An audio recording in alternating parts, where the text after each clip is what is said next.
रचना या व्युत्पत्ति के आधार पर शब्दों का वर्गीकरण। कोई शब्द कैसे बना, अर्थात किसी शब्द की संरचना कैसे हुई, इस आधार पर शब्दों को 3 भागों में बांटा गया है। नंबर 1 रूढ़ शब्द, नंबर 2 यौगिक शब्द, नंबर 3 योग रूढ़ शब्द। अब हम रचना के आधार पर इन्हीं तीनों भेदों या भागों का वर्णन विस्तार से पढ़ेंगे।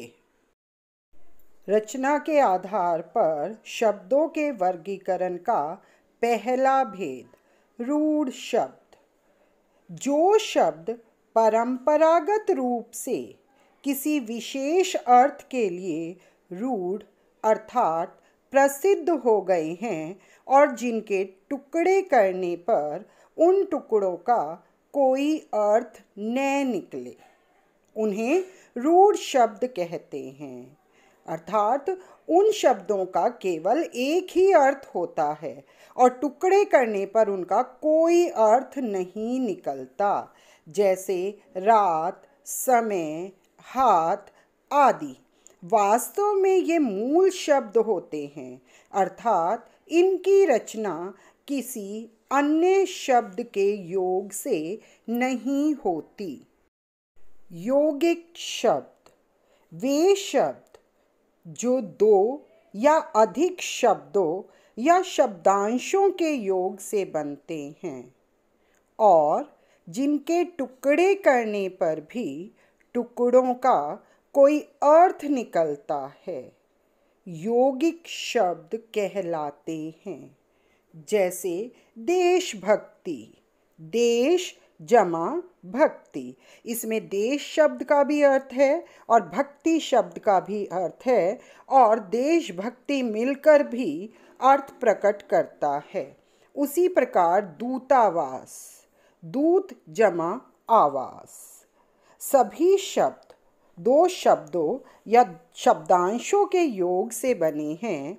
इनमें प्रत्येक शब्द या शब्दांश का एक अर्थ है। इन शब्दों के अर्थों को मिलाकर या योग से ही मुख्य शब्द का अर्थ निकलता है। अतः ये सभी यौगिक शब्द हैं।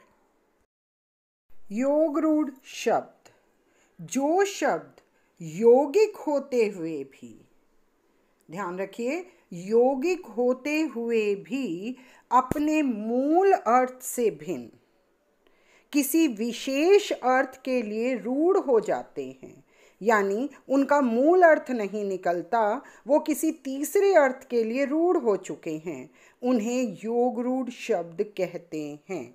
जैसे जलज, पीतांबर, नीलकंठ आदि।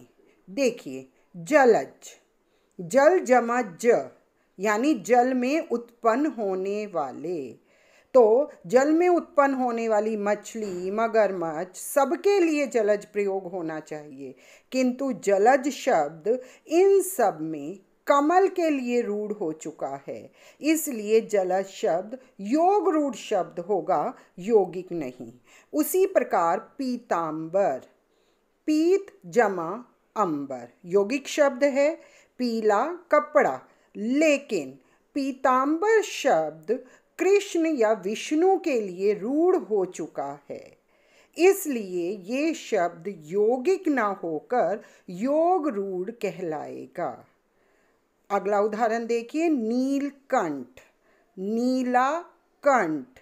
तो जिसका भी नीला कंठ होगा वो नीलकंठ कहलाना चाहिए, लेकिन नीलकंठ शब्द भगवान शिव के लिए रूढ़ हो चुका है, इसलिए नीलकंठ यौगिक ना होकर योग रूढ़ कहलाएगा। इसी प्रकार चारपाई, हिमालय आदि।